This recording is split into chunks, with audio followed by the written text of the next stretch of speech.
मुरादाबाद में रहने वाले टिंकू की शादी नहीं हो पा रही थी। इसकी कई वजह थी। एक तो टिंकू की लंबाई कम थी और फिर उसके पास कोई अच्छी नौकरी भी नहीं थी। टिंकू की माँ अपने बेटे की शादी को लेकर बहुत परेशान थी। उसने अपने आस पड़ोस की सभी औरतों से कह रखा था कि अगर लड़की मिले तो बताना, लेकिन अभी तक टिंकू के लिए कोई रिश्ता नहीं आया था। टिंकू की माँ एक दिन औरतों के बीच ऑनलाइन मैट्रिमोनी साइट्स के बारे में सुनाई और टिंकू से बोली, टिंकू बेटा, मैंने सुना है कि आजकल ऑनलाइन भी रिश्ते हो जाते हैं। तू अपने लिए ऑनलाइन लड़की क्यों नहीं ढूंढ लेता? अपनी माँ के कहने पर टिंकू ने 3-4 मैट्रिमोनी साइट्स पर अपनी आईडी बना ली और कई लड़कियों को मैसेज भी किया, लेकिन टिंकू के पास किसी लड़की का रिप्लाई नहीं आया। टिंकू ने सोचा कि ऑनलाइन भी उसकी किस्मत साथ नहीं देने वाली, लेकिन एक दिन टिंकू खुशी से झूम उठा जब सोनी नाम की एक लड़की का उसके पास मैसेज आया। माँ, आज एक लड़की का मैसेज आया है। उसने लिखा है कि उसे मेरी प्रोफाइल पसंद है। उसने मेरा व्हाट्सएप नंबर भी मांगा है। तो बेटा, देर किस बात की है? गणेश जी की फोटो के साथ जल्दी से अपना नंबर दे दो। टिंकू ने सोनी नाम की लड़की से व्हाट्सएप पर लंबी बात की। काफी दिनों की बातचीत के बाद भी सोनी ने ना तो प्रोफाइल पिक्चर पर अपनी फोटो लगाई और ना ही अपनी कोई फोटो रिंकू को सेंड की। मम्मी, ये लड़की रामपुर की है।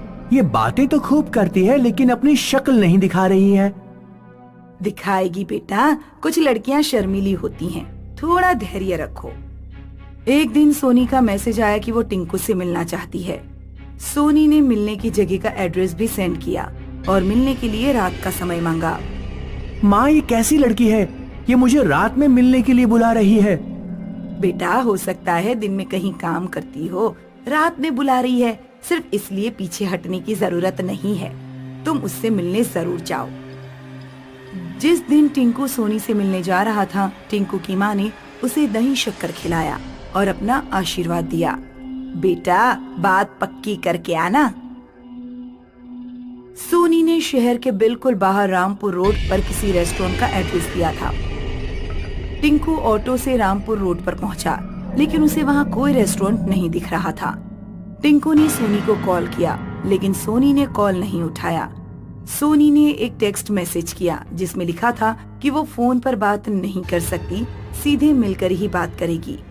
उस रात मौसम कुछ बिगड़ गया। काले बादल छा रहे थे और हल्की बूंदाबांदी भी हो रही थी। ये एड्रेस तो मिल नहीं रहा, ऊपर से ये लड़की फोन भी नहीं उठा रही। किसी से पूछना पड़ेगा। इस समय रोड पर कोई भी नहीं दिख रहा है। किससे पूछूं? कुछ आगे जाने पर टिंकू को एक बूढ़ा आदमी सड़क पर जाता हुआ दिखाई दिया, जो डंडे के सहारे चल रहा था। टिंकू तेजी से चलता हुआ उस बूढ़े आदमी तक पहुंचा। सुनिए अंकल, क्या यहाँ कोई रेस्टोरेंट है? बूढ़े आदमी ने जब अपना चेहरा टिंकू की तरफ घुमाया तो टिंकू के रोंगटे खड़े हो गए। बूढ़े आदमी की आंखों के गुल्ले थे ही नहीं। लग रहा था जैसे उसकी आंखें सफेद बर्फ की हैं। बूढ़ा आदमी पागलों की तरह हंसते हुए कहने लगा,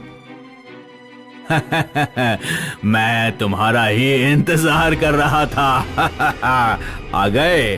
सोनी तुमसे शादी करना चाहती है। चलो मेरे साथ, चलो चलो। बूढ़े आदमी ने कसकर टिंकू का हाथ पकड़ लिया। छोड़ो मुझे, छोड़ो, मैंने कहा छोड़ो मुझे, छोड़ो। 2-3 बार कहने पर भी जब बूढ़े ने टिंकू का हाथ नहीं छोड़ा तो टिंकू ने जोर से धक्का मारकर बूढ़े को गिरा दिया और वहाँ से भाग निकला। टिंकू लगभग 2-3 किलोमीटर तक दौड़ता ही रहा। वो तब रुका जब किसी लड़की ने उसे पीछे से आवाज दी, सुनो, कहाँ भागे जा रहे हो? टिंकू ने पीछे मुड़कर देखा तो कुछ दूरी पर बिल्कुल बीच रोड पर एक सुंदर लड़की खड़ी थी जो उसे आवाज दे रही थी, यहाँ आओ मेरी तरफ, मैं तुमसे मिलना चाहती हूँ। टिंकू ने देखा कि रोड पर तेज स्पीड में एक ट्रक आ रहा है। लड़की रोड के बीचों बीच खड़ी थी और बिल्कुल भी वहाँ से हट नहीं रही थी।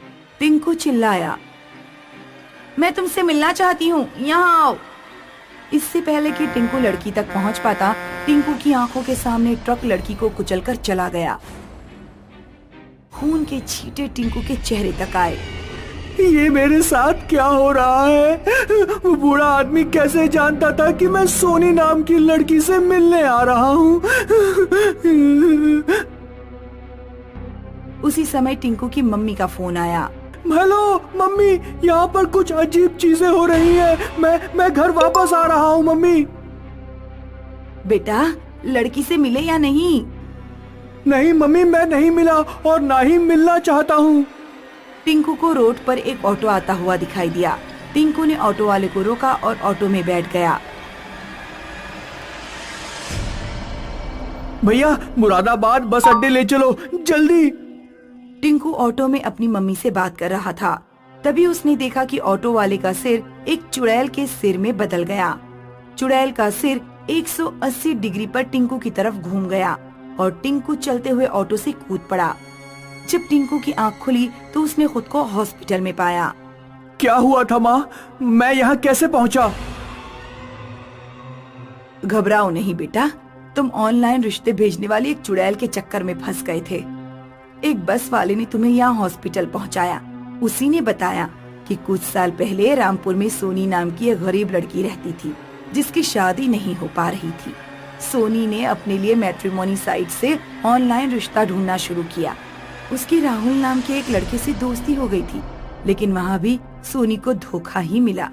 राहुल नाम का लड़का मैट्रिमोनी साइट से लड़कियों को फंसाता था और फिर उनका इस्तेमाल करके उन्हें छोड़ देता था। सीधी सादी सोनी इस तरह की धोखाधड़ी बर्दाश्त नहीं कर पाई और उसने रामपुर रोड पर ही एक ट्रक के नीचे कूदकर आत्महत्या कर ली।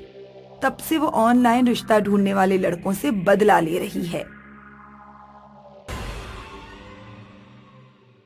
सतीश दिल्ली में एक सरकारी अस्पताल की एम्बुलेंस चलाता था। 1 महीने उसके दिन की शिफ्ट रहती और 1 महीने रात की। एक बार जब सतीश नाइट शिफ्ट पर था तो उसके पास किसी औरत का फोन आया। हेलो भैया, मैं वजीराबाद के पास हाईवे से बोल रही हूँ। मेरी बेटी की तबीयत बहुत खराब है। हम यहाँ अकेले फंसे हुए हैं। प्लीज जल्दी से आ जाइए।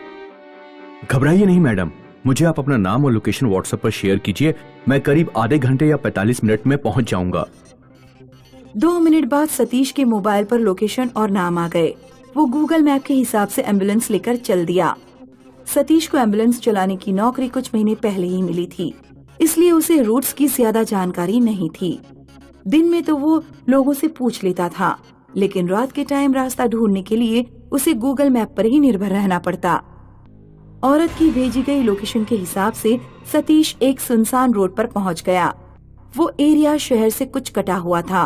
रोड के दोनों तरफ बड़ी बड़ी झाड़ियां और बेर के पेड़ थे। सतीश जैसे ही मैप पर शो हो रही लोकेशन पर पहुंचा, गूगल मैप पर लोकेशन अचानक चेंज हो गई। अब मैप टारगेट लोकेशन 3 किलोमीटर दूर कहीं शो कर रहा था। सतीश ने औरत के नंबर पर फोन किया, लेकिन फोन नहीं लगा।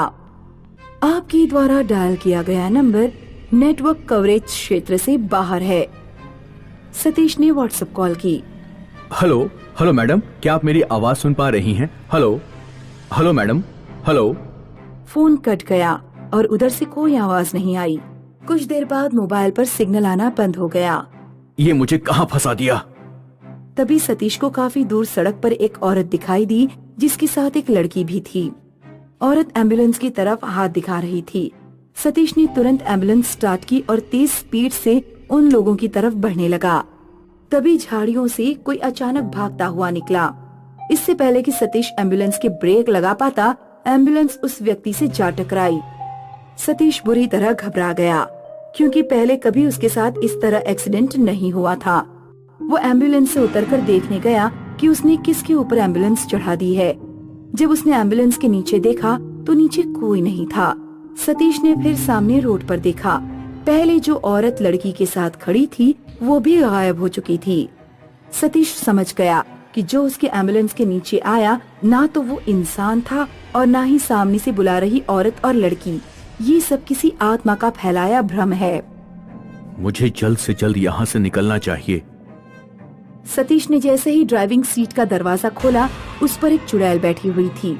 चुड़ैल ने सतीश को लात मारी और वे झाड़ियों में जा गिरा। सतीश तुरंत झाड़ियों के अंदर भाग गया। उसने एक पेड़ के पीछे छुपकर अपने ही हॉस्पिटल के एक ड्राइवर को कॉल किया। हेलो सोनू, मैं सतीश बोल रहा हूँ। हाँ सतीश, तुम किसी पेशेंट को लेने गए थे ना? हाँ, आया तो था एक पेशेंट को लेने, लेकिन यहाँ कोई पेशेंट नहीं है। कुछ भूत प्रेत का चक्कर लग रहा है यहाँ पर। तुम जल्दी से